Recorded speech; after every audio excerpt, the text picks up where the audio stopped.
Hello everyone, this is the story of what if Naruto made Anko cry out in ecstasy. Fear. Today was a special day. It was special because the great Kyuubi no Yoko had died this day according to the children. However, according to the adults, this was the day that the demon was given a new life as a human, and they took that to their advantage. A blonde-haired boy was crawling out of the window in his room.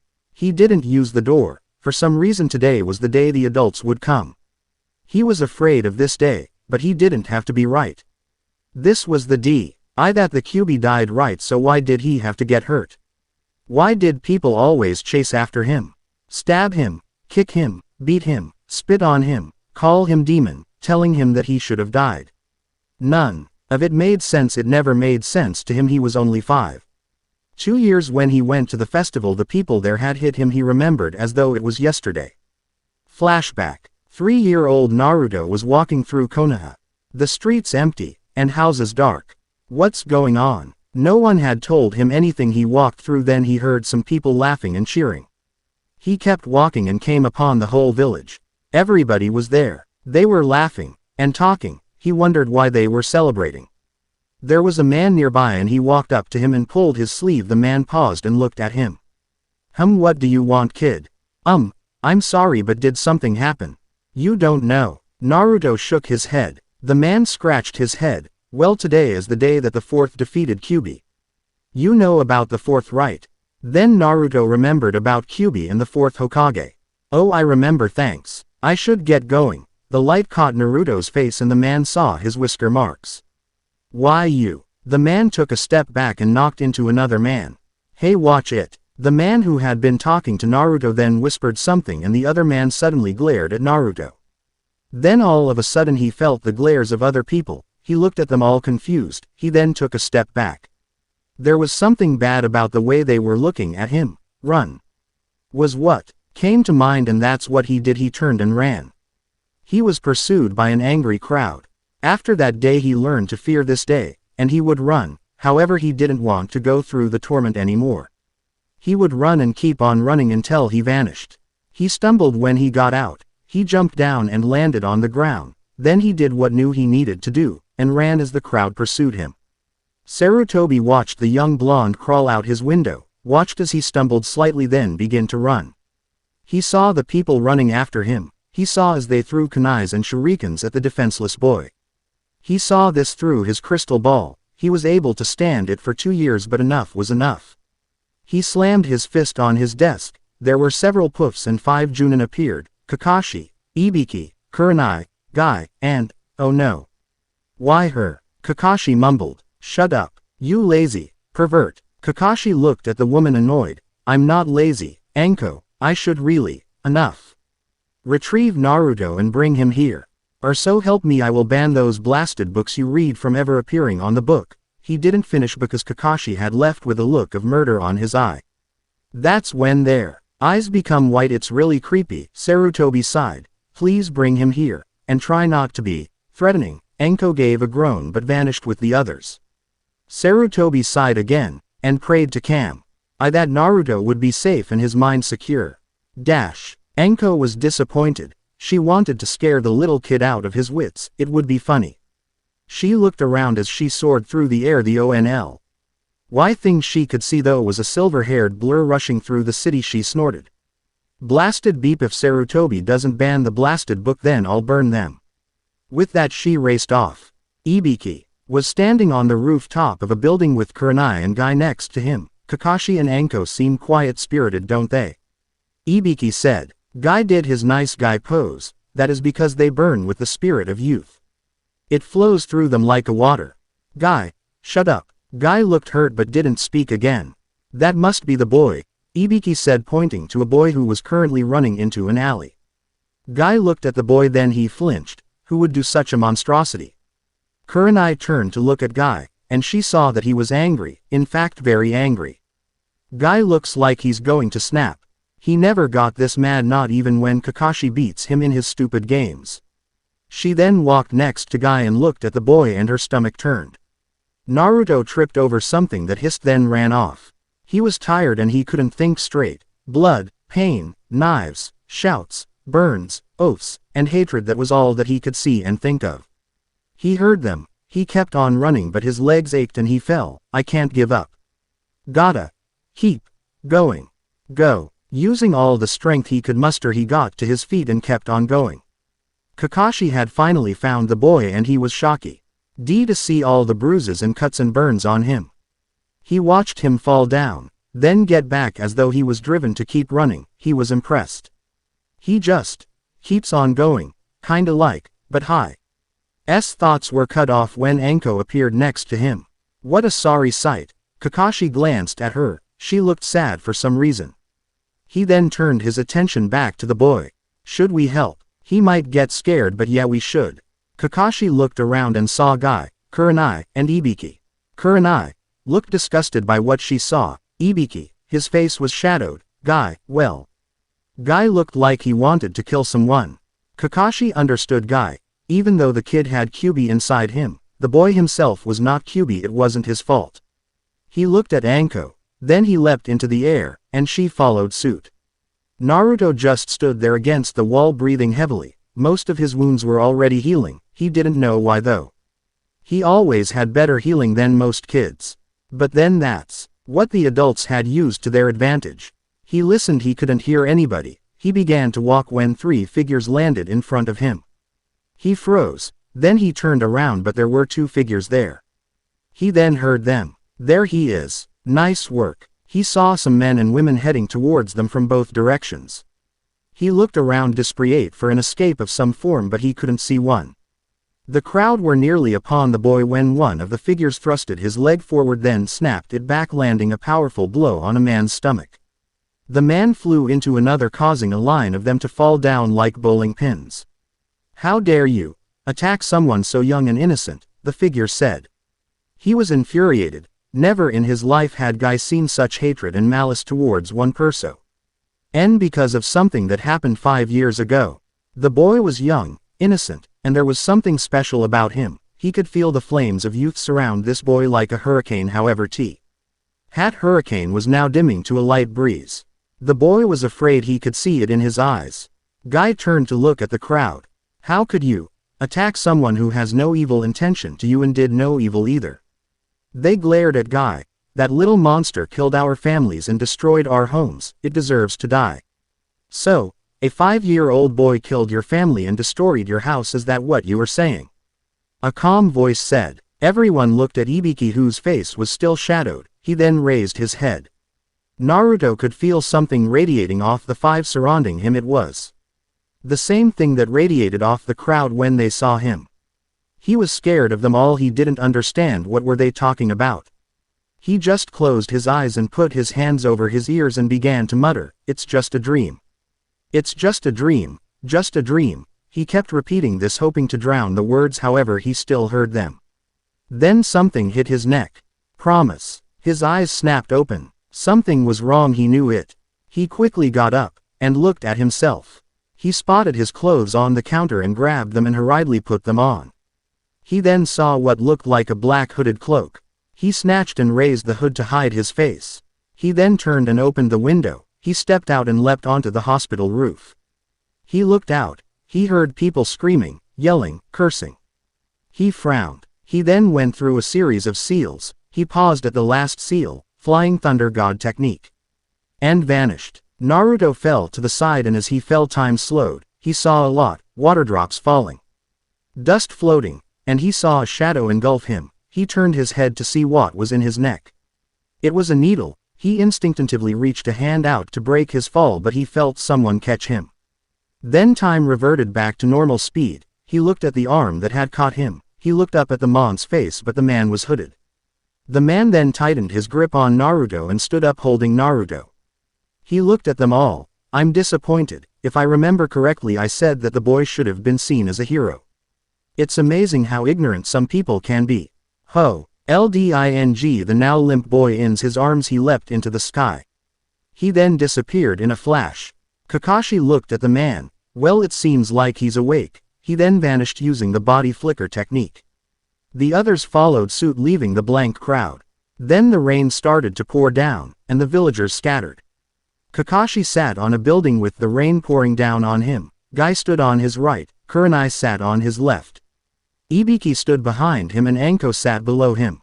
She looked up at Kakashi. She couldn't tell his expression because he was stoic, but she felt a sense of happiness coming off of him. You happy? He just shrugged. Dunno, I guess. I wonder what will happen now. Maybe he will tell him and he won't, but I'm sure he will tell him. Kurenai turned to look at Ibiki. What makes you think that? Well, I think that he feels responsible. It is his fault that the boy is hated. Kurenai seemed to think about this as she turned her gaze back to the village. The 5-year-old looked around. He saw white. That's all. White for miles and miles, or was it for a few feet? He didn't know. Naruto. He looked around, there was no one. Naruto. He looked around again, then he started to walk. Naruto. Wake up. He looked to the left and ran in that direction. Naruto, wake up. Then there was a rush of water. Naruto spluttered as water hit his face and trickled into his nose. Hey, that hurts. He whined, then he turned to look at the man who was crouched in front of a fire.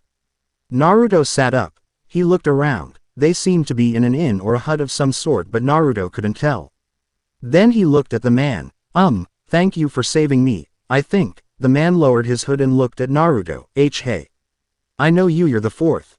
Wait a minute, aren't you dead? The fourth smiled. Well, Naruto, as you go on in life you'll learn that life works in strange ways and grants stranger favors. I guess. Naruto looked at the ground, a tear slipping from his eye. As it slid down his face he held up one hand to his cheek and touched the tear. He looked at his hand, then at the fourth. Naruto was surprised to see a tear falling from his face as well. I'll tell you another time. I'll tell you when you're ready. All of a sudden there was a footstep. You know, Sarutobi, you should knock next time. It's polite. Naruto looked around when he heard the fourth say the third's name, old man. Ah, Naruto, I see you have met the fourth. Naruto saw the third standing behind him. Naruto quickly got to his feet, however winced slightly when he felt a stab of pain on his neck. He ignored the pain and ran up to Sarutobi. He hugged the old man, and smiled. Sarutobi returned the smile and hugged warmly. Are you all right? Naruto broke the hug and looked at him's elf, then he grinned toothily and raised a fist into the air. Yes. Sarutobi chuckled. Ready to head back into the village then? No. Sarutobi looked at him, his smile fading. No. I don't want to, it hurts too much. The fourth looked at the boy again. He felt tears on his cheeks, but they were not his, they were Naruto's. I don't want to get hurt again. I don't want to hurt anybody. I should just leave Konoha. Naruto said. Naruto felt someone grab his shirt and he found himself looking into a pair of sapphire orbs. You will not leave Konoha, understand? Naruto didn't reply. He was scared. Do you understand? Naruto nodded. If you don't want to go to the village, then stay in the forest. Do you know the transformation jutsu? Naruto nodded again. Show me. What should I be? The fourth. Sarutobi then said. Naruto looked at the old man, then he put his hands together into the tiger seal. Chakra swirled around him. His chakra was large for his age, partly because of Kyubi but mostly his own. It reminded the fourth of himself in his youth. He too had rather large chakra, and it was larger than most of the Junin, but it was nowhere near Sarutobi in his prime. However, he felt that the old man's chakra was a third of its usual glory. Well, life beeps, transform. Naruto poofed and there was white smoke when it cleared. Standing there, his hands in the tiger seal, was the fourth. He's good. I wonder if he'll be able to pull this off. Can you transform into an animal? Why? I need to see, so that way you'll be safe, huh? Naruto grumbled, then focused his chakra again. There was another poof. This time when the smoke cleared, there was a golden-furred fox sitting on its haunches glowering at the fourth. Good. The air was another poof and Naruto reappeared. Why did I have to do that? Because like I said before, you're going to live in the forest from now on until you're ready to go back to the village. You understand? Naruto just crossed his arms together. I still don't understand why I have to transform into an animal, so if someone finds you in the forest you want to get hurt again. Naruto didn't reply. A few hours later. You got what you need. Yeah. Naruto said sadly. As they walked out, Naruto remembered something. Wait. He ran back, then he returned with something in his hand. The fourth, his hood over his head again, looked and saw a frame. He leaned in closer but Naruto hastily put it away. Then Naruto looked up at the fourth. I'm ready. As they walked through Konoha they passed the Hyuga residence. The fourth stopped and looked at the residence. Keep going, wait for me near the gate. Naruto glowered at him but kept walking, sulking slightly. The fourth looked at the boy, then he turned back to the residence, a deadpan look on his face. He walked in. He entered the building. There was no guards or nothing. Then all of a sudden 2 men leapt forward. You cannot enter. I wish to speak with Hiyashi. Hiyashi-sama is currently having dinner. Well then. Can you tell him to get off his lazy ass and get over here now? The guards looked astonished. The fourth was now getting impatient and he wanted to see the damn Hyuga. Look out, someone on the roof. They turned to look but saw no one. They looked back only to see that the figure was long gone. Hiyashi was sitting with his daughter eating his rice when someone appeared on the table, spilling the food everywhere. Hiyashi quickly scooped up his daughter and held her away from the flying food but was unable to block the food from landing on his face. Ah damn, overshot a bit. The person spoke in a gruff voice but it was familiar to Hiyashi. Fourth. The man in question turned to look at Hiyashi, then he pulled down the hood, revealing his blonde hair. Hiyashi set his daughter down. Hinata was surprised when her father grabbed and held her away from the food as the person suddenly burst onto the table. Ah, damn, overshot a bit, she heard. Then her father said something and the figure turned, pulling down his hood. She blushed when she saw the blonde hair and blue eyes. They reminded her of Naruto. She saw the boy once in the academy, and she saw a determined youth with a gust of energy. He also had blonde hair and blue eyes, but he also had whisker marks, and they made him look adorable. She felt her face go red and she whispered, Naruto-kun. The fourth heard the girl mumble, Naruto-kun, and he grinned. Well, it seems as though Naruto has an admirer, maybe more if he plays his cards right, that is, if he knows. Hiyashi, good to see you know me. And sorry about the food, but your guards were being a bit, uncooperative. Hiyashi just nodded. I'm sorry. The fourth just waved his hand dismissively. Don't be. The fourth sat down and Hiyashi sat down. The fourth grinned very much like Naruto, and they began talking. A little while later the fourth got up. I must leave, however may I speak with your daughter for a minute? Yes, you may, Hinata. Hinata looked startled but walked forward from behind her father. Shall I leave you alone? If you please, but it won't take long. I'll send her to bed, shall I? I would appreciate it. Hiyashi left. He looked at the girl, then grinning he held his arms out. Come here. She looked at him nervously. I'm not gonna hurt ya, come on. His smile, the friendly expression on his face convinced her. She walked over to him and he pulled her into an embrace, then sat her on his lap looking into her pale lavender eyes. So I noticed that you mentioned someone when I appeared. Do I look like someone you like? She blushed, nodded. Why yes, who? I can't say. Does the name, Naruto-kun, ring a bell? She blushed and started pushing her fingers together. Don't worry, but you should tell him. He's too thick-headed to figure it out. Trust me when I tell you. She blushed again but nodded. Thank you. Do you wish to say goodbye? She looked at him startled. What do you mean? The fourth opened his mouth but then thought about it. Then he smiled. Nothing, I was just playing a joke. She didn't look relieved though. Look, nothing's happening. If you don't believe me, then take this. He pulled off his headband and handed it to her. This is my second most precious treasure. Keep it, I'll come back for it, and if you think I lied about something, do whatever you want with it. Okay. She nodded as she took the headband and held it close to her chest. He stood up. Well, gotta go. Where's your room? His hands hung from his sides and she grabbed it and pulled him forward toward her room. The fourth silently covered her with the blankets. He then stopped and looked at a doll shaped like Naruto. He grabbed it, then he handed it to her. He imagined that she made it herself. The girl was interesting. You really like him? She nodded, a pink tinge on her face. He sighed, then stroked her head, and stood up. Could you ask Naruto-kun if he could see me? The fourth turned to her with a smile on his face and gave her a thumbs up. Sure. He then stepped out of her room. Naruto was tapping his foot when suddenly the fourth appeared. You're late. The boy shouted. The fourth put a finger in his ear. Damn, I don't know who's louder, you or me or sensei. Naruto looked puzzled at this. Then the fourth grabbed him and put him on his shoulder. You ready? Yeah. The fourth grabbed Naruto's belongings with one hand and vanished. Naruto laid on the cave floor asleep and with a fire smoldering gently next to him. He thought about the conversation he had with the fourth before the fourth left to go somewhere. Flashback. Naruto sat in a cave and watched as the fourth started a fire with some dried leaves and small sticks. So, how long should I stay here? The fourth paused looking at the ceiling, then he looked at Naruto. 7 years, Naruto's eyes widened. But you can and you will. Naruto was once again stopped by the ferocity of those sharp blue eyes. Naruto flinched. You will stay here, promise. If you do that, then I promise when I come back I will teach you really strong techniques, okay? Naruto looked at him eagerly. Really? You promise? The fourth grinned. Promise. And I won't break it, cause that's my ninja way. Naruto looked at him with shining eyes. Flashback end. Naruto closed his eyes. You're gonna keep your promise, right? 'Cause I will keep. But he didn't finish his sentence as sleep possessed him. 5 years later, a rat poked its head out from the grass and sniffed the air. It paused, then ducked back into the grass, scuttled forward. It stopped again and sniffed.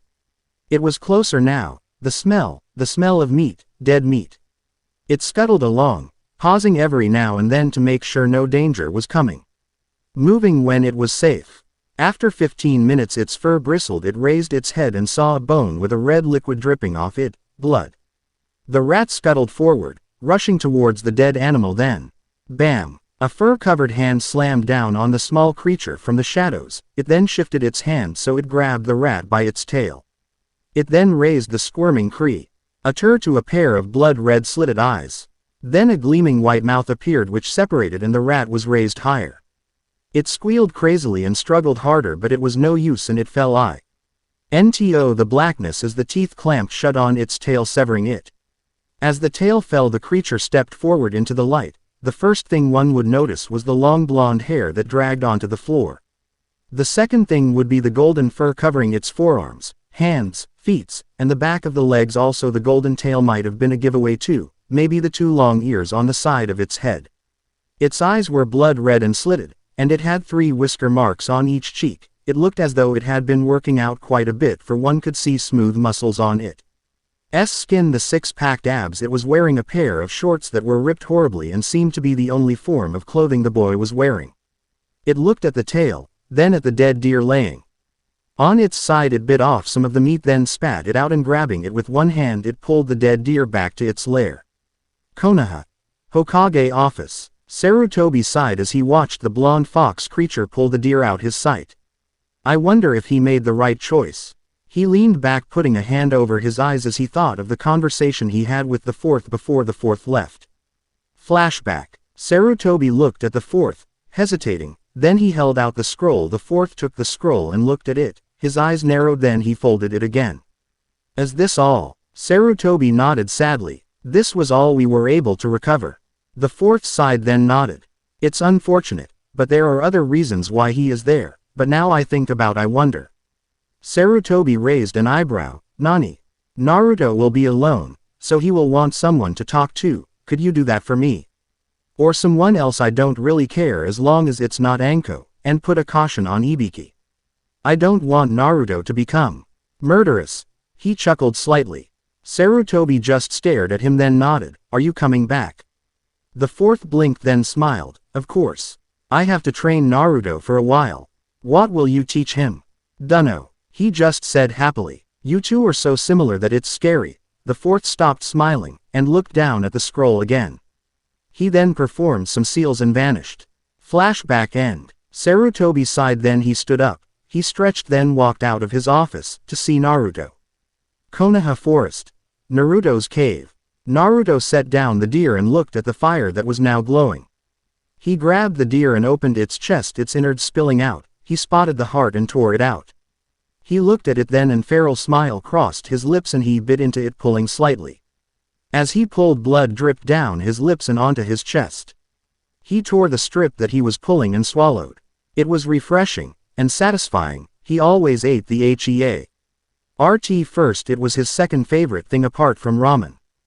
He looked at the back of the cave. There were several empty and messy bowls there.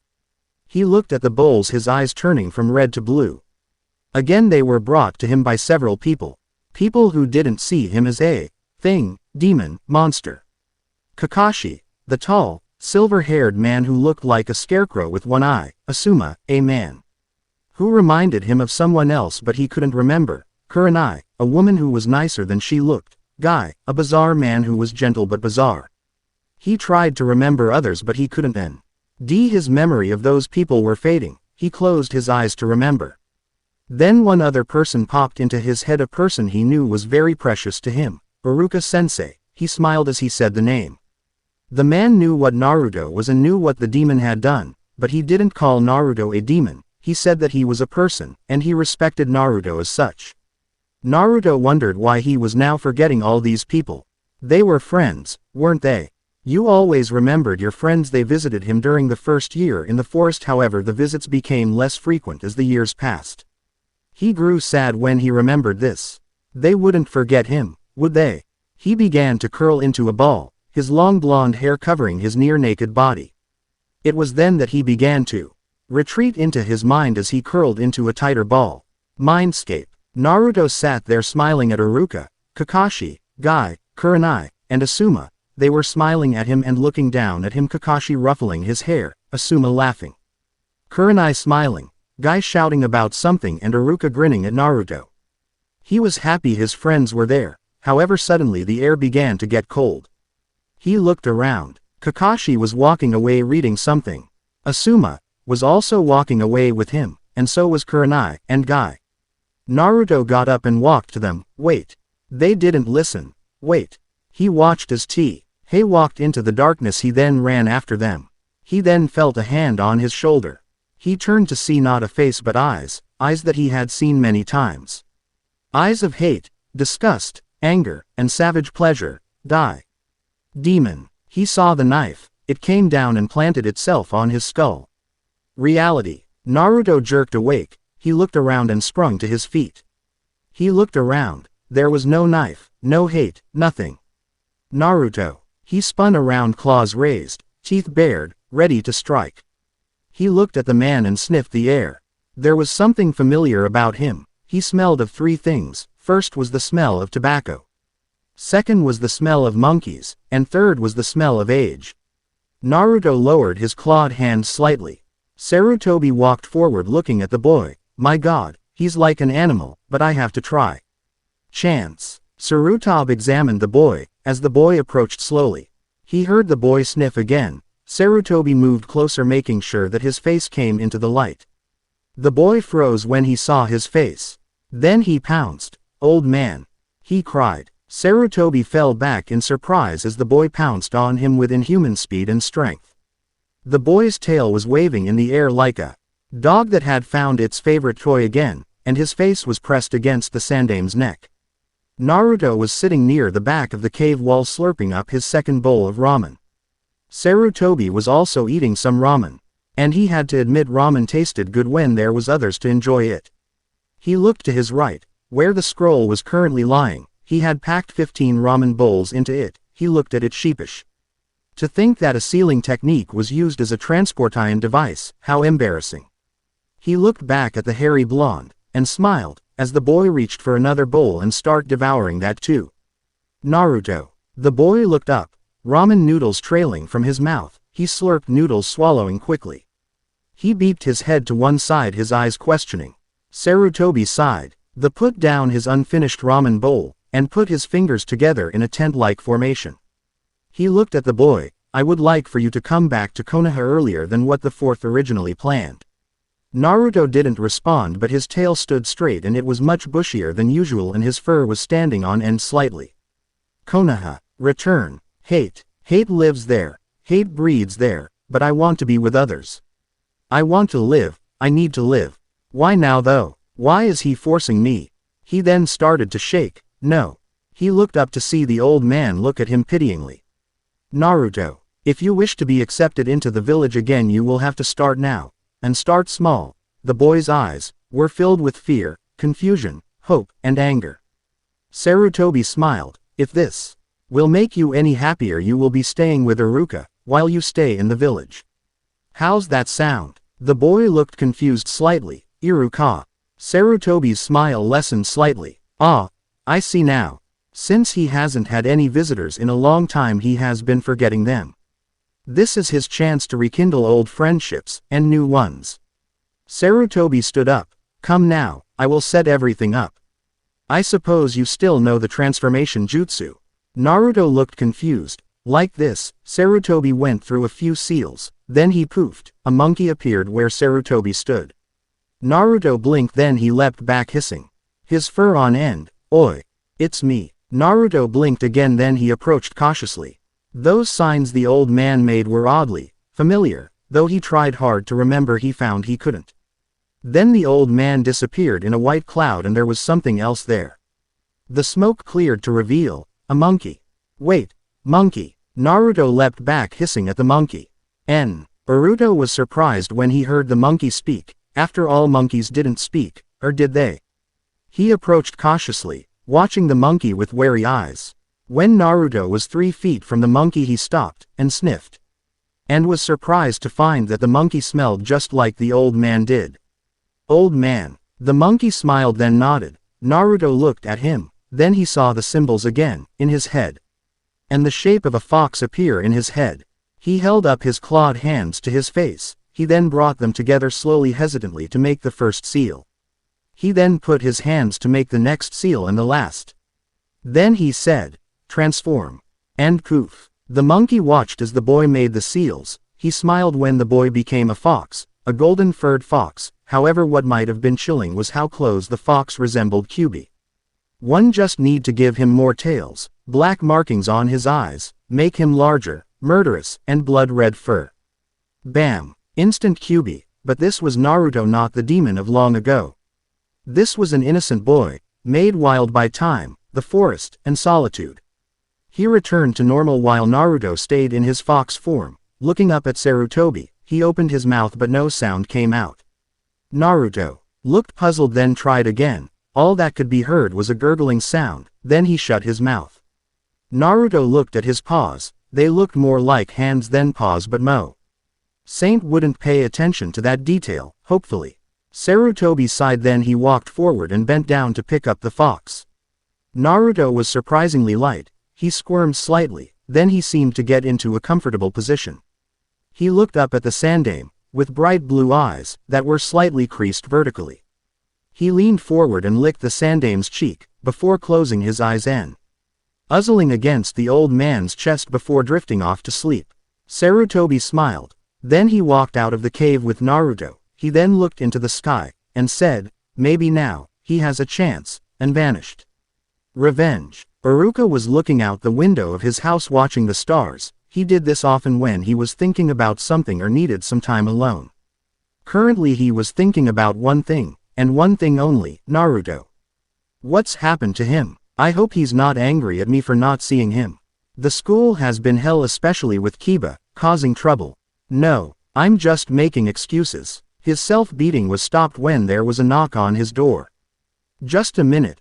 Iruka called out. Who could that be? He muttered softly. He got on some pants and opened the door. The sand. Amy heard the youth muttering something before he opened the door.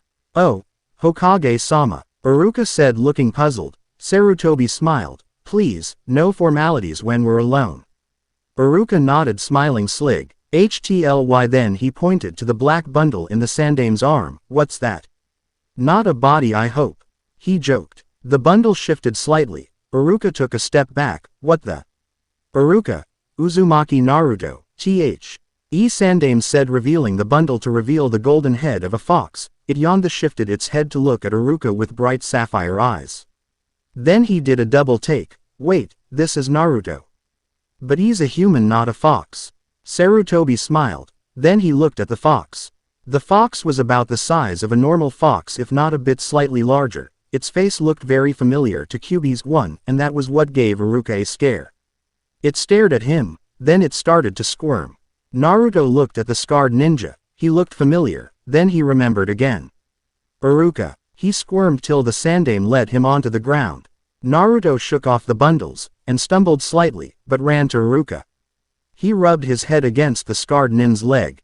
He felt the mon's muscles tighten and stopped. He looked at him confused. Iruka was staring at him. A look of fear in his eyes. Naruto couldn't understand. Did Iruka not like him anymore? Did he hate him too now? Iruka just stared at the fox as it sat down and made a type of eeing sound. It took a moment to realize it was crying. Iruka quickly got down to one knee to comfort the fox for two reasons. One, he was feeling bad that he made this poor creature cry. And two, its crying might wake up the neighbors. He reached out with his hands to grab the fox. The fox tensed when it felt him grab it. He held up fox, looking into its eyes. It stopped crying. Naruto stared at Iruka. Then he started to feel the pull of gravity on his lower half, and he whined. Iruka seemed to understand and cradled the fox in his arms. Naruto felt happy in Iruka's arm. Then he looked at the door to see it closed and the old man gone. Naruto stared, then looked up as Iruka said, "Well, it looks like I'll be taking care of you for now on, Naruto." Naruto's eyes brightened, and he licked Iruka's neck affectionately. Iruka smiled and chuckled. Then he carried the fox to his bed. He set it down, then laid down on his bed watching the fox. It watched him with bright eyes. It moved forward slightly, resting his head on Iruka's arm, licking its lips once, then it closed its eyes and drifted into sleep. Iruka watched it do this, then he closed his eyes for sleep. -3 months later, Naruto and Iruka had settled into a schedule very quickly, if not forcefully. It was forced because Naruto and Iruka wanted to be with each other all the time.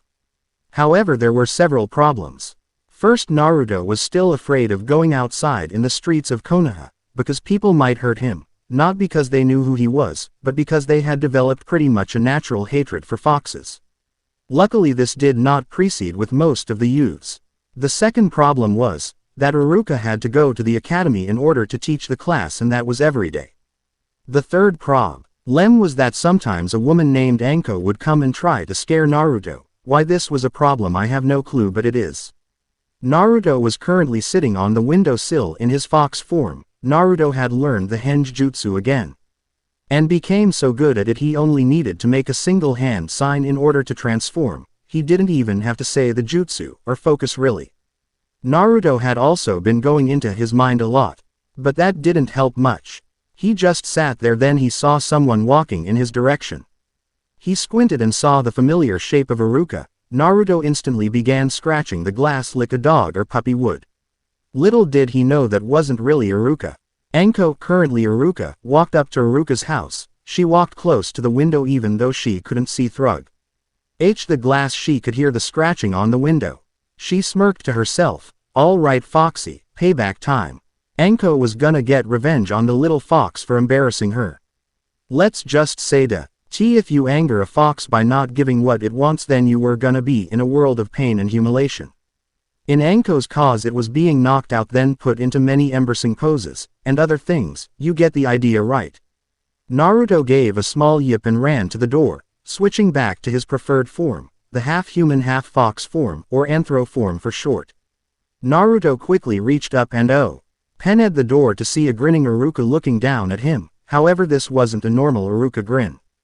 Naruto thought it looked familiar. He paused. They just stood there for 2 minutes, then Naruto cried, "Ah!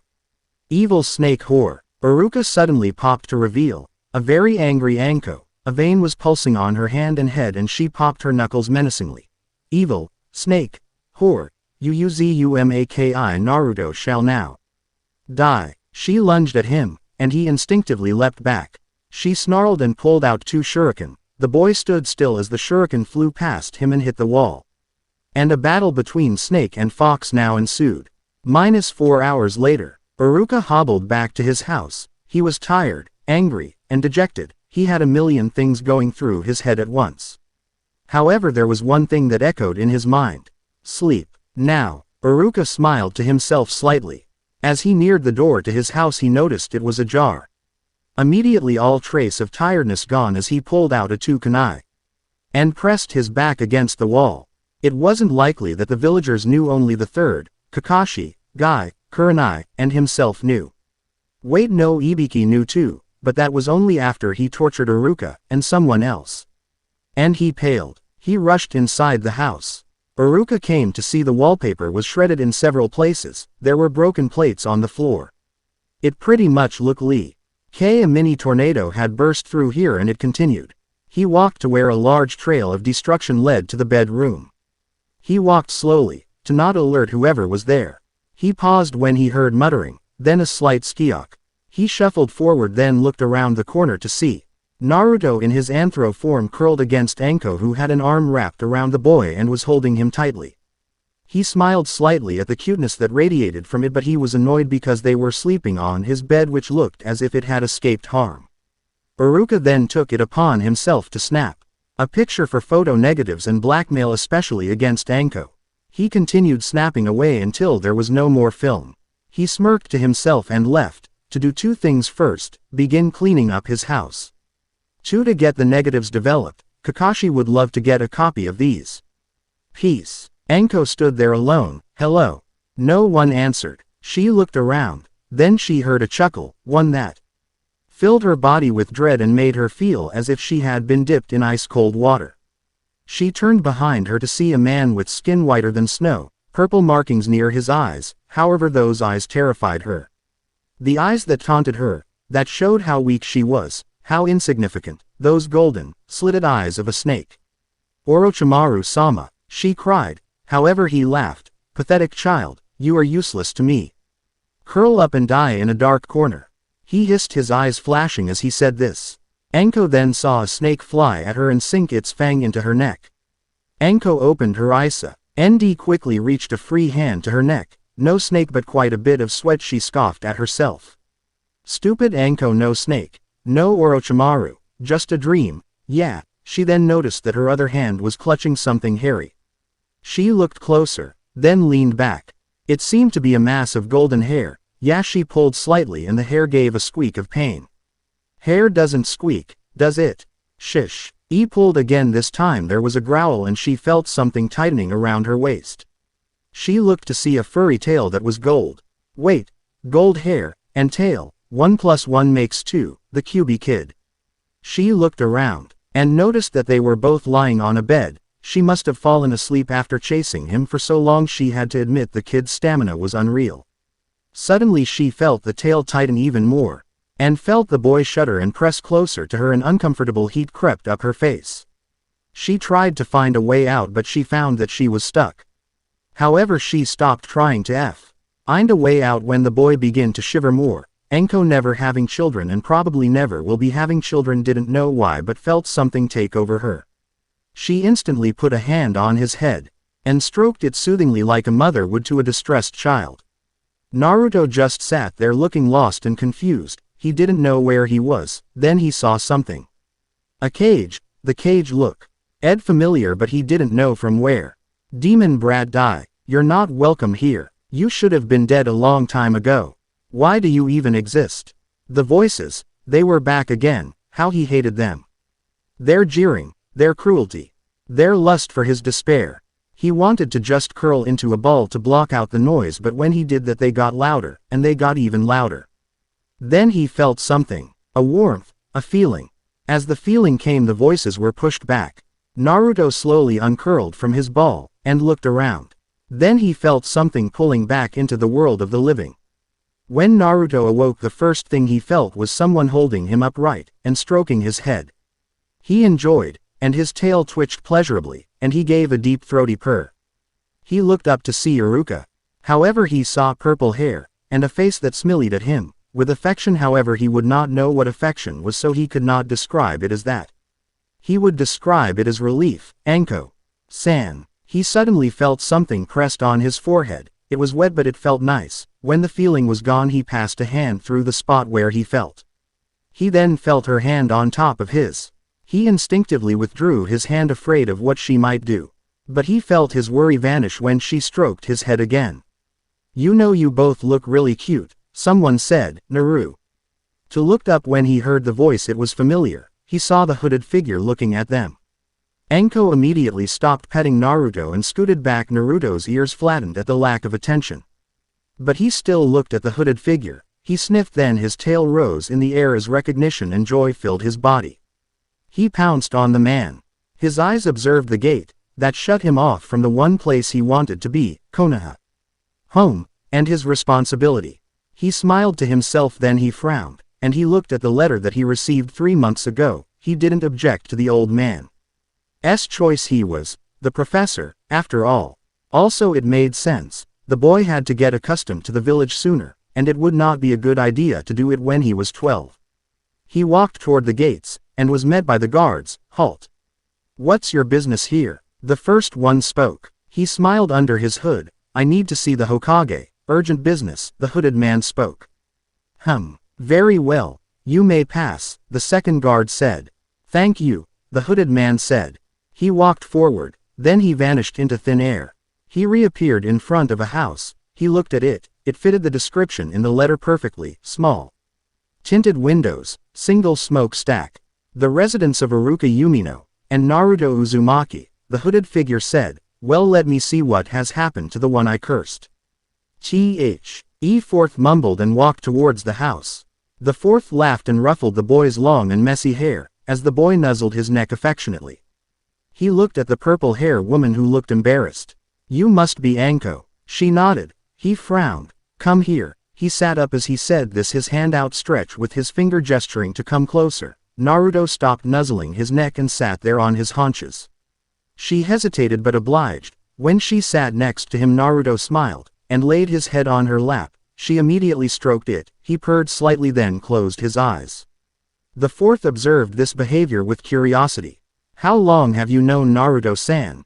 He asked her. She narrowed her eyes. Not very long, she said cautiously. He looked surprised, but then he smiled. Such a marvelous gift. He has all he needs. Our nudes in the right direction. I trust you will help him. If not, as he said this, he reached into his pocket and pulled out a picture, and held it up. Anko leaned closer, and he smirked when she gasped and blushed.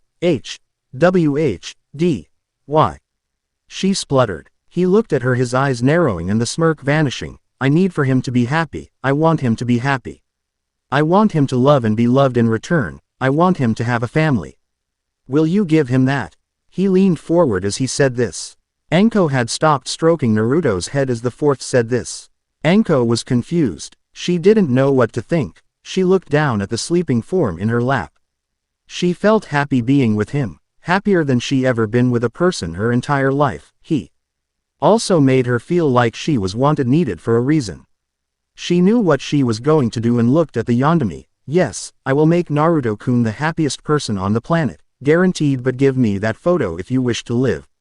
She said, a demonic glint in her eyes as she finished her sentence. The fourth backed up slightly, then he gave a sharp slap to Naruto and vanished, leaving Anko to deal with the enraged foxy child. Acceptance. Iruka walked in to find Anko trying to wrestle down a mass of gold. It was clear that the mass of gold was winning and furious. Anko apparently knew that he was there and yelled, How the hell do you calm down this animal? Iruka chuckled, Give me 3 minutes. Anko growled, but kept on trying to wrestle the furious boy. Iruka Whistling pulled out a pack that crinkled. On the pack were the words, Miso Ramen. He smiled. -3 minutes later, I beep XP. Naruto was currently sitting atop a scratched and bruised Anko, his tail FF and puffed as he was still irritated by being woken so rudely. However, a scent caught his nose, a scent that made his tail lose its puffiness. He leapt off her, causing her to groan, and ran toward the scent. Iruka was just setting down the bowl of ramen, when he was bowled over by a golden comet. The comet then purred, Ramen. Naruto chirped, Miso. Iruka said, and Naruto leapt off him and began to gulp down the tasty noodles greedily. Anko suddenly came in, panting and leaning against the door frame for support. Damn, fox, brat, I'm going to kill him one day, she said between pants. Iruka just smiled lightly, and looked at the now content fox. Naruto was rubbing his stomach in satisfaction, and lying on the floor. Iruka sighed, then all of a sudden he turned to Anko, a demonic glint in his eyes. Now, Anko-san, he said, putting a slight caress on. San, you owe me. She leapt back. What are you talking about? She said suspiciously. Iruka suddenly flourished a piece of paper. On the paper, in bold and extremely large letters, were the words, A bill. And why me? She yelled. 2 reasons, Iruka said holding up 2 fingers. First, you're a Junin. Therefore your pay is much higher than mine because you get worse missions, he said. It made sense. And second, Naruto is not a ninja yet and therefore does not get paid, and he can't do missions. Anko knew that 2 also made sense. Oh. And one more reason, you were trespassing into my house, and you fooled Naruto into believing it was me. Anko was startled, and knew he was right. She sighed. -3 months later, for those who don't know what time we are in, it's currently 1 year later and in the middle of August. Naruto was breathing hard as he laid on the ground, his tail lying limply next to him.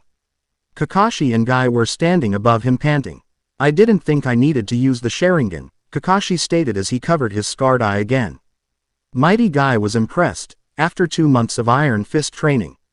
And the boy had grasped it and combined it with his own taijutsu style, which he had developed in the forest. These 2 styles made him deadly, but Naruto didn't like hurting people, so he would was his own unique style, the fox flare style. It utilized his heightened senses and reflexes. It was quick, and utilized stealth, so it was meant for defense not offense. However, if he combined it with the Iron Fist style, then you were in trouble. Just ask Kakashi and Guy.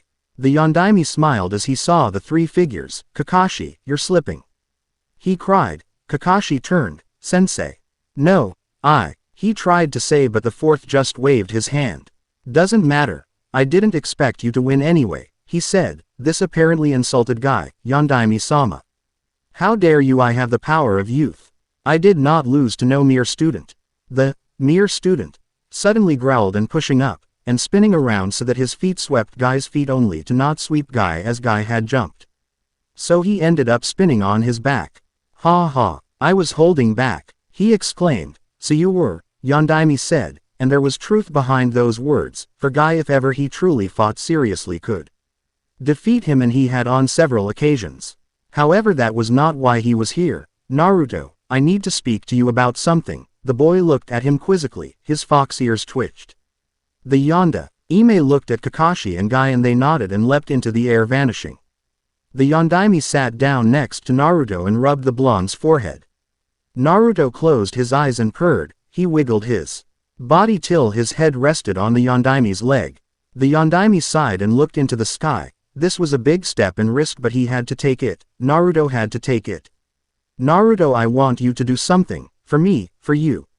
Naruto stopped purring. The 4th looked down at Naruto, who was looking away, his eyes sad. The Yondaime grabbed the boy from under his armpits and pulled him up so they could look at each other. Naruto was still looking away from Yondaime, a determined look of ignorance on his face. The Yondaime laughed and Naruto looked at him puzzled. The Yondaime set down Naruto, who looked at him, his head beeped to the side. The Yondaime rumpled Naruto's hair, causing Naruto to bat at his hand while he did this. Naruto, I want to know something. Naruto looked at him. What? His voice was flat, but if one listened close they could hear a slight growl before he spoke. Do you wish to become a ninja? Naruto didn't respond. Yeah, isn't that what Scarecrow and Thickbros are? Is that what Yondaime-san is? Naruto looked at the Yondaime who just observed him. You. Ninja. The Yondaime nodded, then hoisting Naruto up onto Ho's shoulder he leapt onto a tree. When they broke the canopy they were looking at a mountain. See that mountain? He said. Naruto nodded. What's on it? Naruto looked at the mountain. He couldn't see that well, so he squinted. He saw faces. The first and second face were unrecognizable, but the third was familiar. Old geezer. Naruto cried. He tried to squirm, but the Yondaime held tight. Hey. Relax. It's just a statue. Yuto stopped, then he leaned forward so his upside-down face was looking at the Yondaime. Statue. He replied. Yeah, a statue is a replica or copy of a thing or person made out of stone. This replica is made by taking a hunk of stone and chipping it away till you get the shape that you want. Naruto looked confused but didn't say anything. He looked at the statues again, then he saw the Yondaime's face on there. He pointed to it saying, statue. The Yondaime nodded. Yeah, that's a statue of my face. Those statues are those of the Hokage. They are the strongest ninjas in the village. And they live to protect the village. They're like the pack leader. They tell everybody what to do and are respected for their decisions. But only ninja can become Hokage. The Yondaime felt. This was wrong, but he did it for the boy's sake. Naruto knew what he wanted to do. Next day, you probably hate me, right? Hinata Hyuga was currently staring out the window thinking, tuning out all other noises. What she was thinking about wasn't a what or a thing, was a person, two people in actuality. The first one was the blonde wonder who disappeared 5 years ago, the second was an older BL. OND wonder whose face could be seen on a mountain. She sighed. Naruto-kun, she mumbled softly. She started when she felt someone slapping her shoulder. Kiba Inazaki was sitting at his desk staring at the ceiling doing two things. Daydreaming and thinking of his next brilliant prank. However, these were all pale in comparison to a certain individual with blonde hair. He couldn't remember much about the blonde-haired youth, except that he had blonde hair, blue eyes, a foxy grin, and was a brilliant prankster. However, things had gotten boring after the kid had left. Kiba hated boring, so he did what any other person who hated boring would do. Sakura Haruno, sitting next to Sasuke Uchiha, Sakura felt as though she was the luckiest girl in the world. Get away from Sasuke-kun. Billboard brow. Sakura felt a vein throbbing on her forehead. Blasted loudmouth pig. Go away, Ino pig, she snarled. Ino just stood there defiantly, then she grabbed Sakura by her hair and attempted to pull her off. Ow. What the let go. Then they were engaged in a catfight. Dumb blonde. She should die. Cha. Then a memory came to her head. It was that of a blonde boy with an equally large mouth, if not larger, and bright blonde hair that shone like gold in the sunlight. She was confused. Where did that come from? Then the door opened. Ino Yamanaka was talking to one of her friends when she noticed Sakura sitting next to Sasuke. A vein near temple bulged and one could see steam coming from her ears. What the hell is that slut doing with my Sasuke-kun? Ino immediately stopped over and yelled at Sakura. Sakura, however, didn't yell back, just sneered at her. Damn bitch. Then she did the unthinkable. She did it because she knew it would put a blow on Sakura's pride. She grabbed Sakura's hair and pulled. Then something came to her mind. A boy with golden hair, a big mouth, and a beepy attitude. She didn't know why it came, but she wasn't able to continue pondering over this cause she was now engaged with Sakura. Shino Aburame. Shino was sitting in the back of the classroom like he usually did. He too was also looking out the window. He would occasionally turn to look at everybody else.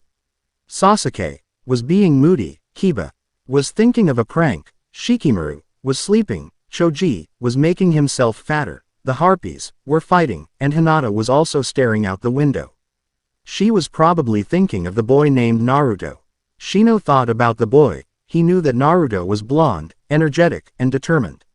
He was also loud, a prankster, and had an unusual amount of stamina. He knew this because the boy would often be seen training for hours on end.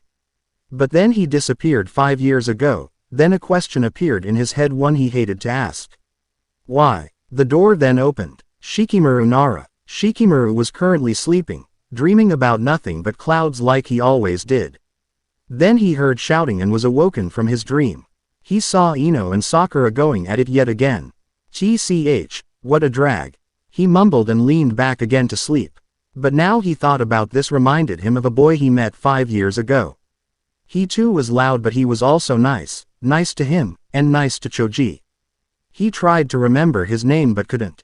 Choji Akamichi. Choji was eating his chips like he always did. He was absorbing everything, the noise, the sunlight, and being next to Shikamaru. Shikamaru was his best friend.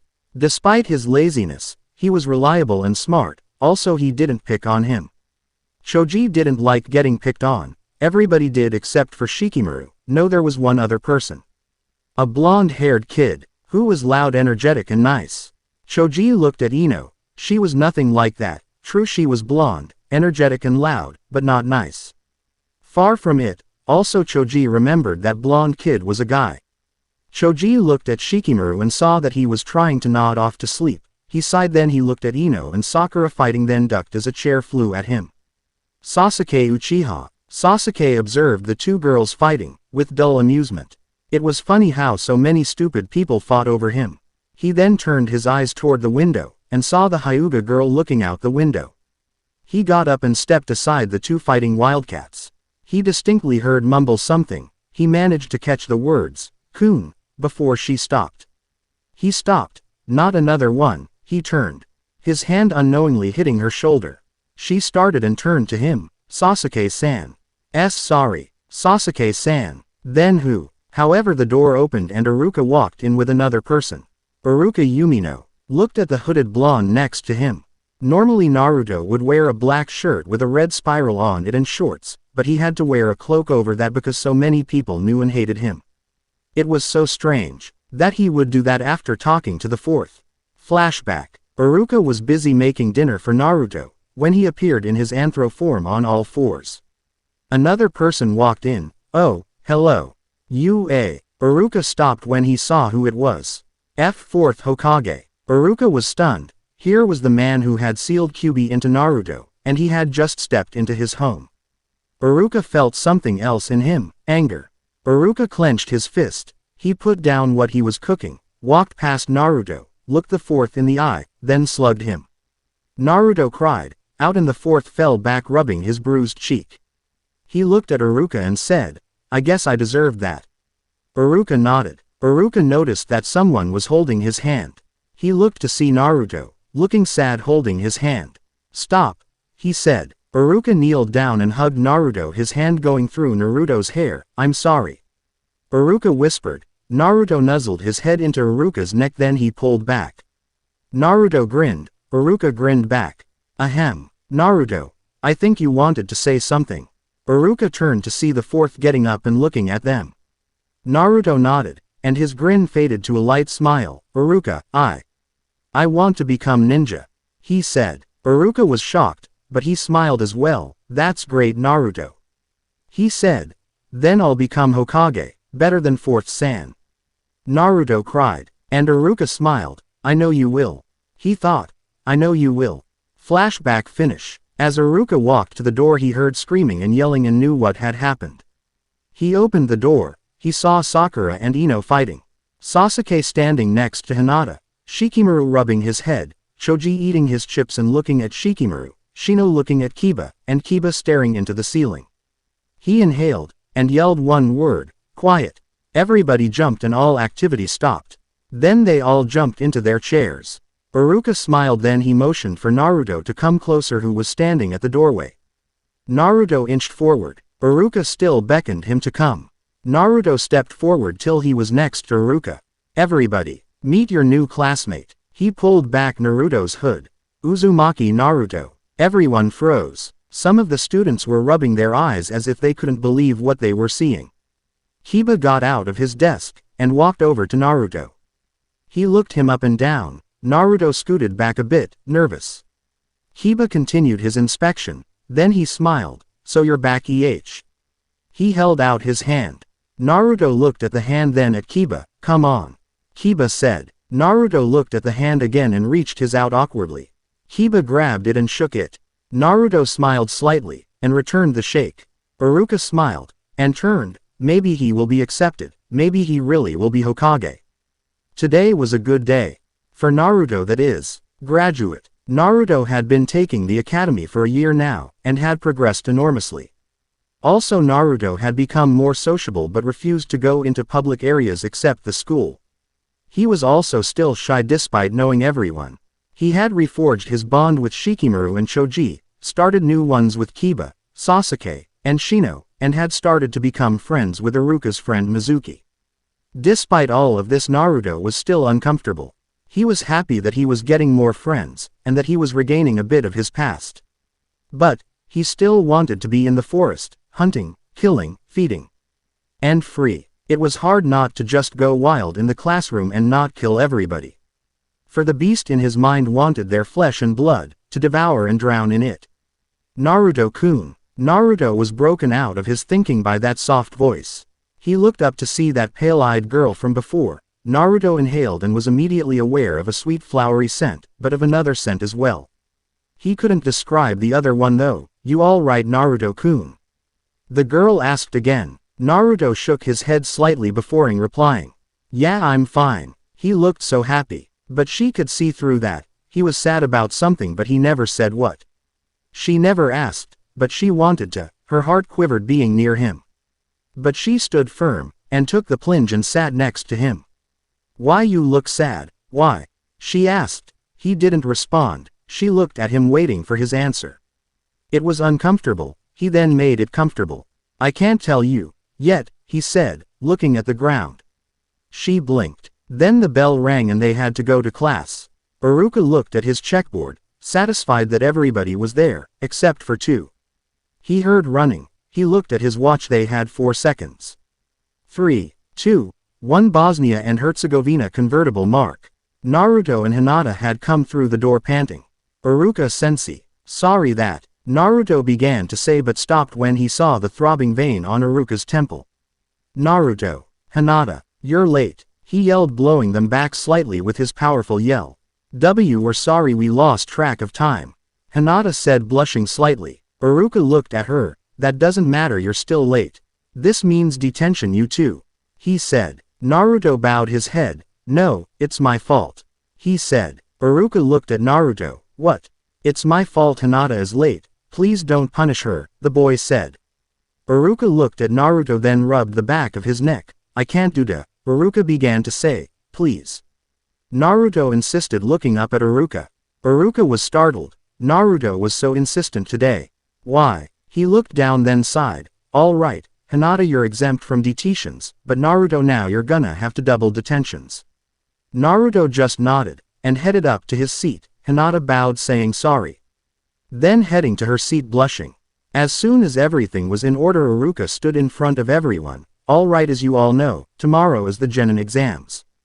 If you pass this exam, you will become a Genin, and earning the title of ninja.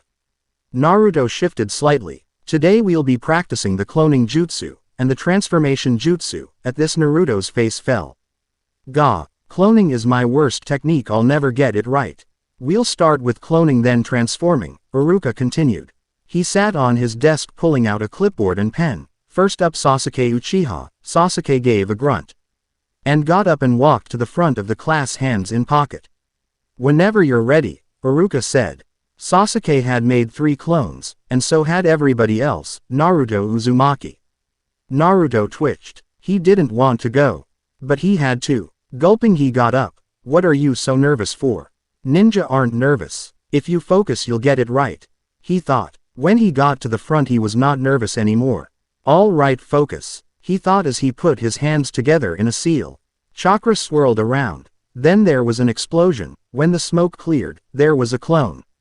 Though it was pale, on the ground, and dead. Iruka's eye twitched as he looked at the clone. Naruto. You fail. Naruto was stunned. Gah, he cried as Iruka whacked on the head again and again. Naruto sat on his seat, looking hurt as he rubbed the bumps. All right, we'll now practice the transformation technique. Naruto, you'll go first this time. And do better this time, Iruka shouted. Naruto ignored the shouting and stood up, grinning. Walked to the front of the desk. Naruto stood there, thinking of what to transform into. Then it hit him. Ha ha, beat this, losers, Naruto shouted. Then he poofed into white smoke. This had shocked the class. No one had ever just transformed without making either a hand sign or saying the words. It was impossible. Despite that, everybody had their different thoughts and opinions. Let's see a few, shall we? Sasuke was dumbstruck. How could a talentless loser do a feat? Not even he could do it. He didn't have to say transform, but he still had to make the seal before he could do it. How can he be better than me? Damn it, he thought angrily, squeezing his fist. Sakura was awed. Wow, he's so cool. But wait a minute, how could he have done that? No way. Despite that, she was still impressed. Choji was speechless. Then he realized that he dropped his chips. Man, now I have to get new ones. Shikamaru was also speechless and puzzled. Well, it seems like he's got some skill. He then laid his head back and closed his eyes to fall asleep. Ino was thinking the same thing as Sakura. Hinata was proud and impressed, for she never doubted her Naruto-kun. Shino was impressed, but other than that, unfazed. Kiba was surprised. There was no way Naruto could do that right. When the smoke cleared, it revealed a creature that had a golden tail, golden furry fox ears, and golden patches of fur on its arms and legs. It was grinning rather foxishly. There was silence for one whole minute, then the girls exploded. Kawaii. They screamed and they rushed forward, stroking and pulling at Naruto's fur. Naruto seemed uncomfortable and leapt out of the swarm, and out the window. He landed softly and looked up at the girls no hanging out. The girls were disappointed and frantic. Come back, Naru-chan. I'll groom your fur, some of them yelled. A bead of sweat appeared on Naruto's right temple. Naru-chan. He mumbled. All right, all of you back in your seats. Iruka shouted. The girls were startled but listened anyway, but they were still blushing. Naruto had returned, to see everybody else turning into Iruka or an animal. Naruto couldn't help but feel a bit proud that he had set a new standard for people, but in the end it was useless. There was another thing that made Naruto's transformation technique special besides the fact that it could be done without hand signs. It was special because normally despite the transformation a person's muscles stayed the same as well as internal organs, Naruto was able to change his body completely. Organs, muscle, and bone. However, he could also keep his body the same if he chose to, but most of the time he changed his whole aspect, which is why he was so difficult to defeat if he was in his anthro form. All that aside, I should get on with this story, right? When the bell rang, Naruto just sat in his desk, looking out the window. He did this because he went home with Iruka or Anko depending on who got him first. Usually Anko did because apparently, I've got nothing to do anyway. He usually didn't mind and so he would just go with her, and he didn't know what she meant. Naruto then turned his gaze to the door, to find no one there. He sighed and turned back to the window. He froze, because looking at him was the Yondaime grinning, holding a hand up in the vs. IGN for victory. He probably said something that would have been, yo. If Naruto hadn't chose that moment to yell, hiss, and jump back. The Yondaime's grin got wider and he suddenly vanished and reappeared in front of the startled boy. Yo, he said simply. Naruto was speechless, then he breathed out, you, wall, how? He said muttering, ha ha. If you wish to know, come to this spot later on after you rest up a bit. Naruto nodded and moved forward to listen to the location. Naruto blinked, but I thought, as long as you're with me you can do pretty much whatever you want, except cause trouble, since I know you're itching to. Naruto frowned at this, but didn't reply. He just turned and waddled out of the room. Well now, time to get out of here, and see if it's still here. He uttered, then he quickly went through some seals and vanished. Hinata was currently sitting at the main garden with a small bottle in hand, and wearing a kimono. She knelt down, with the bottle in hand, looking at the flowers. She brushed her fingers on one lily's delicate petals, looking at it. It had grown from the wilting weedling into a beautiful flower. She smiled, and she gently poured some water near its roots. She hummed softly when she finished and got up to examine the other flowers, but saw a large smock of blonde hair. She slowly looked downward, to see a man with blue eyes and blonde hair looking at a hibiscus. He turned to look at her, smiling. Hello, hello.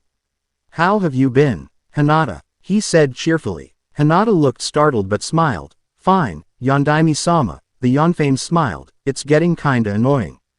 Call me K's Wind from now, K. He said. Yes, K's-sama. K's sighed. Then he stood up. Hey, I came by to pick up what I left. That is if it's still here, and if it isn't it doesn't matter anyways.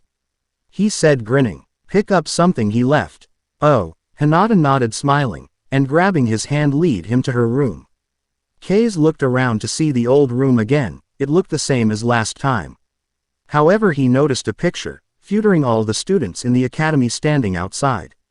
His mouth twitched slightly into a smile as he looked to see Naruto, sitting near the front, with Hinata, whose face could have created an entirely new color. Hey, he looked back at the girl who was currently holding out the blue-clothed headband. It looked pristine and its shine nearly blinded him. Wow, you take good care of your things, huh? He said. She blushed, but didn't reply. He just smiled, then looked at the sky. I better get going, see you around, Hinata, he said. He then vanished, using the body flicker technique. Hinata looked at the spot where he was at before, saying, you lied to me, and she walked off to finish watering the plants. Naruto stood in front of gates that read, do not enter, Forest of Death. Naruto gave a snort, There was no forest that he could go through and claim. Well, except this one maybe, because even from here, he could feel the bloodlust and hunger of other larger creatures. He quickly changed to his anthro form, closing his eyes, lowering his head, and pricked his ears, listening to the wind, the trees, and the earth. The earth trembled with the weight of powerful creatures, the wind shuddered as a hunter took down its prey, and the trees groaned as a monster crushed its branches. Then he heard a new sound. The wind being sliced as something came closer, he knew where it would land. He opened his eyes and raised his head. There was not a single sound, not even the rustling of leaves. He felt an arm on his shoulder and grabbed it, swinging it down violently. The man who had a grip on him landed hard on his back and gave a groan. Naruto raised a clawed hand, snarling, and stopped. "Hi, man, that hurt my back," said the fourth as he got up, rubbing his head and back. After a large sums of apologies, most of them dismissed by the Yondaime, Naruto stood at the entrance to the Forest of Death. The Yondaime folded his arms over his chest and looked at Naruto quizzically. "Naruto, what's your worst technique?" he said authoritatively. Naruto flinched, partially because of the question, partly because he wasn't used to this tone from the Yondaime. Naruto shifted slightly the spoke, the cloning technique, the Yondaime blinked. "Naruto, from now on you are to call me sensei. Do you understand?" Naruto nodded. "Good. Now before we begin, tell me, why do you fight?" the Yondaime said. Naruto stayed silent. "To get strong," he said simply. "Why?" the Hokage retorted. Naruto paused again, thinking. It never occurred to him, but then again not much did. He thought why he fought. Why he wanted to get strong. Iruka flashed in his head, then Kakashi, Kurenai, Guy, Anko, his friends. He felt happy around them. He wanted to stay like that. He wanted to keep them safe, was it? Yes, safe. Naruto looked at his new sensei, grinning. "To protect my friends," he said confidently, "no matter what." The Yondaime, K's, looked at Naruto, then smiled. "Very well, I'll be teaching something I imagine you'll find useful. However, once you start you won't stop, not even for ramen." Naruto stood there, said one word, "Fought." Genin exams day. Whoopee. Everybody was nervous, but none so nervous as Naruto, and nervous was slightly an understatement. He was twitchy, very twitchy.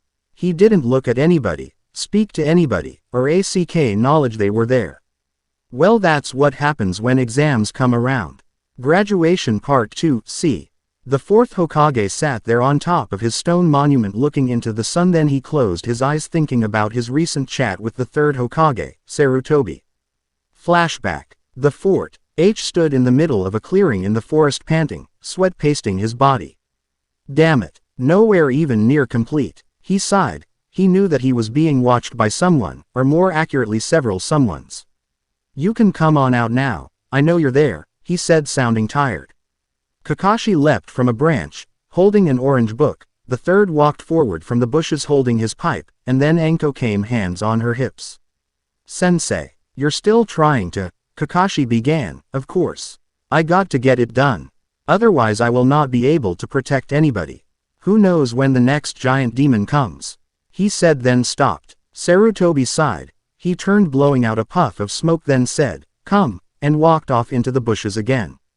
Kakashi sighed. "Sensei," he said, then he followed the old Hokage, and Anko followed him. The fourth Hokage stood there for a moment, then sighed, and followed. They all sat in a near-empty restaurant, meaning the only ones there were the nins and the chef.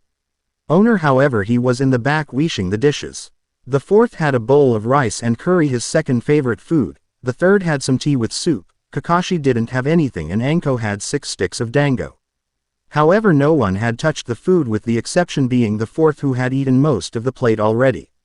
The third took off his Hokage hat and sighed, then he leaned forward staring at the fourth. The fourth just stared back, then he sighed. "All right, I'll tell you, just don't give me that creepy ass look." Sarutobi looked annoyed but lowered his face. "What happened that day? How are you still alive?" Sarutobi said. The fourth sighed. He rubbed his spiky head, then he spoke. "I'm not really sure what happened," he said. "All I knew that I was dead 1 minute, then the next I was alive. It was strange." He wrinkled his brow, thinking. "I can't remember what happened though. All I know is that I have this," He said he took off the vest he usually wore and pulled the shirt off and turned slightly. Glowing slightly were tattoos of what looked like blue wings. Sarutobi examined them, his face expressionless. Then Kakashi said, "What's that, sensei?" The fourth looked at him deadpanned. "You think I know?" Sarutobi examined the symbols, then he leaned back and sighed. "I've seen those before, but I do not know what they mean," was all he said. Sarutobi then sat up, leaning forward. He paused. "There is a certain village, known as the Hidden Village of Souls. I visited there once before in my younger days." The fourth Hokage could picture a younger third walking into an unknown village. "Quite an interesting place. Anyway, as I was going through the village, I noticed symbols, and not kanji, were written on walls, billboards, etc. Symbols slightly similar to yours," he said, pointing. "Not in shape. But they glowed with that blue light even in daylight, also the way that it's drawn." Sarutobi paused. The fourth pulled his shirt back on but didn't put on the vest, he just sat there. Then he suddenly looked at Anko. "Got a knife," he said. Anko pulled out kunai knife from somewhere in her coat. He snatched it from her hands. "Hey!" Anko cried out, reaching forward. "That's mine." He smiled. "Wait till I'm done," he said, and raised it to his head. Flashback end. The fourth smiled slightly, then sighed. He reached and ran a hand over his now shortened and flattened hair. "I bet 4 months." Then back to Porcupine. He gave a snort, then vanished with the body flicker to who knows where. Konoha Academy. Naruto was sitting straight up, looking someone. He had taken a still hot poker and shoved it very, very far up his ass. Suddenly he felt a hand on his shoulder. He leapt upward and ended up with his head stuck in the ceiling. "Whoa," was all that Kiba said. "Unwind a little." "Hey lazy bum," he yelled over to Shikamaru. "Help me." Shikamaru just gave a snore. Kiba sighed, then he ran toward Shikamaru and using his head as a spring leapt into the air, grabbing Naruto's flailing legs. Kiba hung there. Then there was a creaking sound, then he and Naruto fell, taking some of the ceiling with them. "Naruto." "Kiba, sit down," Iruka shouted, his face 5 times larger than normal. Naruto and Kiba zipped back into their seats. Iruka muttered something about hooligans and sugar freaks, then he cleared his throat. "Now, today is the exam first there. E is the written exam, then the practical. To pass the written exam you must have a score of 85 or higher. No exceptions," he said, glaring at all of them. Naruto broke out in sweats. Iruka called them up to take their papers. Once they were all seated, Iruka looked at the clock. "And you will start now." -1 hour later, Iruka asked for them to hand back their papers, which they did. Naruto was the last to hand back his paper. During the test he had suddenly switched to his anthro from out of nerves. His ears were flat, and his tail was puffy, usually meaning he was either nervous or angry. Iruka thought it was nerves. And not anger. He shuffled the papers, then stood up. "When I call your name please follow me for the practical exam." He looked down at the list. Hiroshima Yokuzu, a boy in the back, got up and followed Iruka. After several students had gone there were only 9 left: Sakura, Ino, Hinata, Sasuke, Kiba, Naruto, Shikamaru, Choji, and Shino. Shino sat in the back, his head facing the window. Hinata was nervously twiddling with her fingers. Kiba had his head down on the desk. Shikamaru was sleeping. Sakura and Ino were trying to beat the crap out of each other. Sasuke was doing whatever the beep his moody ass does, and Naruto was currently pacing around on all 4s. His clawed hands leaving small marks on the floor. He sighed. Then the door opened. "Kiba Inuzuka." Kiba smiled, then said, "This'll be a cinch." He then left with a large grin on his face. Several Mintus had passed. Sasuke was the next to go, then Shino, then Kuji, then Shikamaru. Shikamaru said as he left, "Geez, how troublesome you and these women, I wonder what'll happen." Iruka looked at Naruto. "Try not to do anything stupid," Iruka said. Then he left. Naruto was confused, and sat there, his head beeped to the side. Sakura looked at the fox creature, at his muscles, his face which displayed childlike curiosity, his tail waving in the air. It was then that Sakura became a child again and tackled Naruto. "So cuuuuuute," she squealed. Naruto, who was slightly glad at the attention, was no listen upset at being tackled. He squirmed under her weight. Off please. He said simply. She skioked and seemed to tighten her grip. Mine. She stated childishly. Sakura-san, could you please release, and Naruto-kun. Sakura glared at Hinata. Then she hissed and pointed a finger at Hinata. Bitch. She hissed. Hinata's face turned red, and Ino gasped. Naruto was confused. What's that? He asked. It was then that Iruka chose to come. He saw the scene and said, Sakura, you're next, let go of Naruto please. He said. Sakura huffed, and pouted. Why? She whined. Cause if you don't I'll fail you. That brought Sakura out of little girl land. She got up, flustered at what she had done. Iruka sighed, then he looked at Naruto. I thought I told you not to do anything stupid. Iruka said, then shook his head. Naruto slumped onto the floor. What stupid? He whined, and seemed to shrink to chibi form. His chibi form was where he had gotten a plump round face, his hand shrunk, and he had unusually large feet. And his body shrunk too. All in all it made his already overly large cuteness cuter. Ino had tackled his tiny body, and was holding him up like a doll. Cute. Mine. Ino squeaked. Ino-san, could you let go of Naruto-kun please? Damn. MIT doing the damn stutter is hard, but I tell ya. It will stop, sad face. Ino glared at Hinata. Whore. She hissed. Naruto didn't know much about that word despite the fact he would use whenever he met Anko in a bad mood. He just remembered hearing Iruka and some of Iruka's friends calling her that when they visited.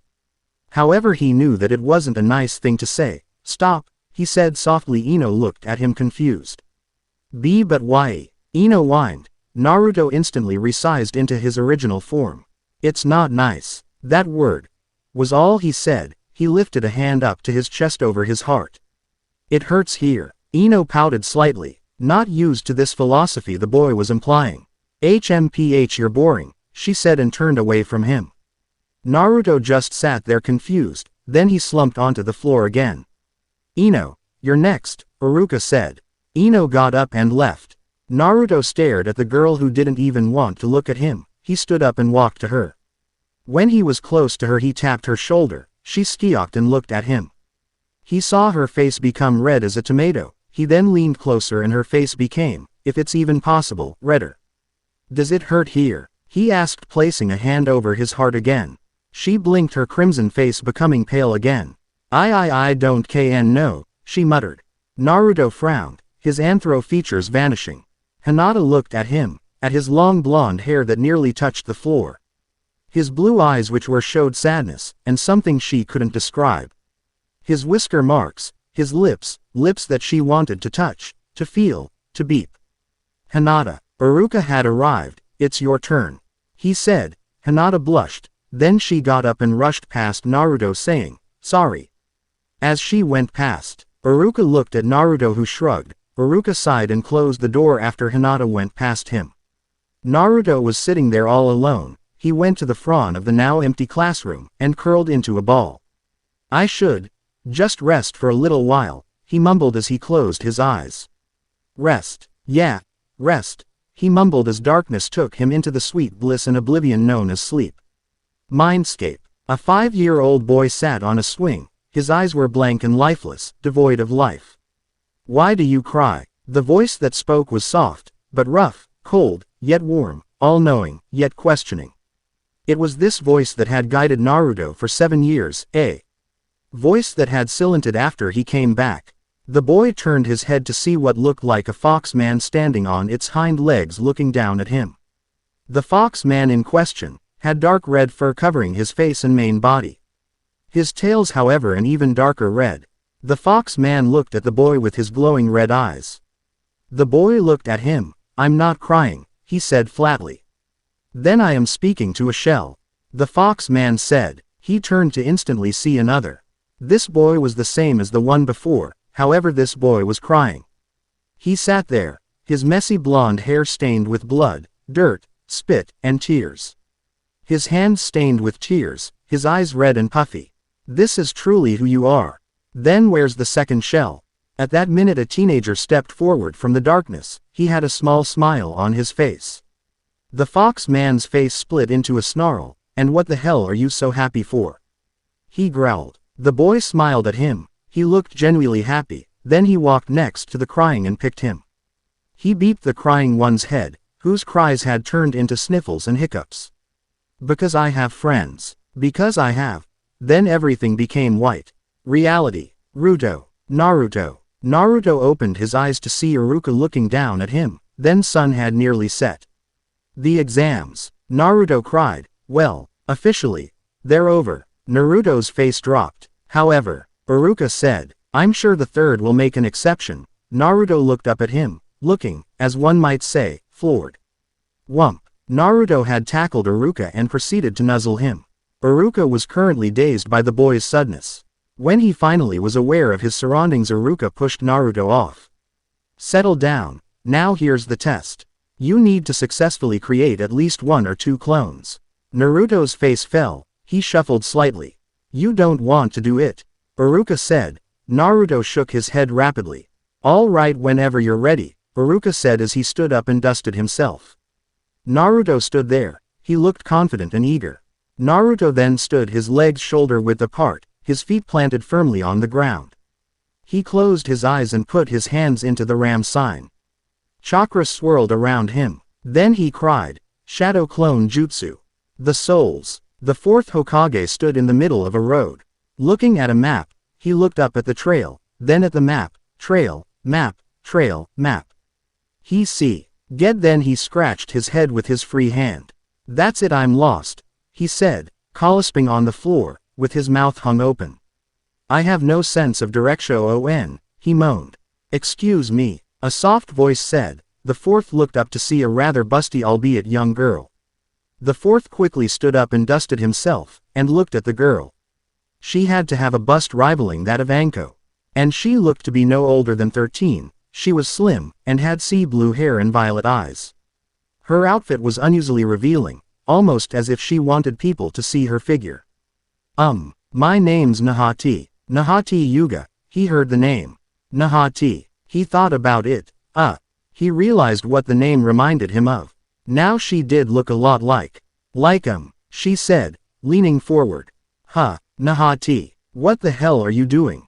Someone yelled, then Nahati disappeared as she hit the ground. A boy was now standing over the fallen form of the girl, his fist smoking and an angry vein pulsing on it. He crossed his arms and looked at her disapprovingly. How many times has mom told you not to convince people you have big beeps when you don't get rid of hench? Though you are still alluring. Even without, he added, looking thoughtful. However, his little soul speech was cut off by a loud snore. A vein appeared on the boy's temple. Said boy put a foot under the girl and flipped her over, to reveal a bubble inflating and deflating as she breathed in and out. Fine, you asked for it, the boy said suddenly. He grabbed the girl from under her armpits and held her up. He looked at her sleeping face, then he did the unthinkable. The 4th closed his eyes, yelling, my eyes, my eyes. It burns. Make it stop. There was a small poof, then a yell of, pervert.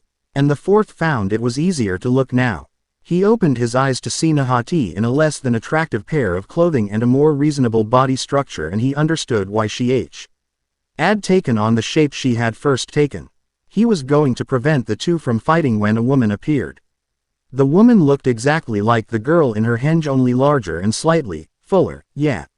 However, her hair was slightly longer. Also, she wore a miniskirt and a tight top which seemed to emphasize her already large breasts. As the 4th looked at her, 4 words appeared in his head. Tsunade has gone dominatrix. The woman giggled. No, I am not Tsunade, though many people say I look a lot like her, crossing out the hair and eyes, of course, she said. She had a soft, silky voice. The 4th blinked. Did you just read your mind? Yes, I suppose I did, she smiled sadly. He then took account of her hair and eyes and asked, you related? She nodded. My little sister, Nahati Hyuga. My little brother and lover. The 4th did a double take. Excuse me. What's wrong? Never heard of someone falling in love with her little brother, she said. That just sounds so, he began. Wrong. She finished. He nodded. She just blinked. It doesn't sound wrong to me. Her brother, lover, folded his arms. As I was saying, my little brother and lover, Hyuga, and me Hamashi Hyuga, and you are. She said. K's, was his simple reply. Hamashi looked at K's. She had seen his face before but couldn't remember where. Well, what's your business here, mister? K's, she asked. I'm looking for the hidden village of souls, do you know where it is? He said. Hamashi narrowed her eyes. How does he know about the village? Now that she thought about it, not many people turned up here. Not even blind people. What do you want? She said. She motioned for her brother and sister to head back to the village, but they stood. Hamashi sighed. Go home, or else no dinner. At this the two took off, leaving a cloud of dust behind. Apparently she was the cook, and a very good one. Can I have dinner too? K's asked meekly. Hamashi groaned inwardly. She would have loved to take this man home, feed him, show him a good time, and probably seduce him, if she was in the mood for someone other than her brother. But the village came first. K's watched as the woman gave a groan. She then turned to him. However, something was different. Her eyes were slitted, and yellow, and her hands looked like claws. I'm really sorry about this. Her voice was becoming animalistic, and she crouched slightly, looking ready to spring. But I have to do this, and with that she sprung forward. K's was surprised, but he sidestepped the attack easily enough. He looked at the woman as spun, her foot thrusting outward to hit him in the face, but he just stepped back. The woman knew how to fight, but unless she tried she wouldn't even come near him. He earned the title of Hokage for a reason. However, he wanted to know where the two children had gone. It was a good thing he had placed a seal on the boy's hand before the boy had left. He didn't have time to fight this woman. He quickly went through his seals. He stopped on the last seal. Sorry, but I gotta go, he said. Then he yelled. Flying T-Hunter God technique. There was a FFT. And he was gone. Hamashi looked in shock as the man suddenly became a blur, a yellow blur in that technique. Oh shit. She looked in the direction that her siblings headed and ran after them, fearing the worst. Damn it, I let my guard down. But is he? No, but he's dead. She stayed silent. She continued running and leapt into the air. To be continued, and thank you for watching.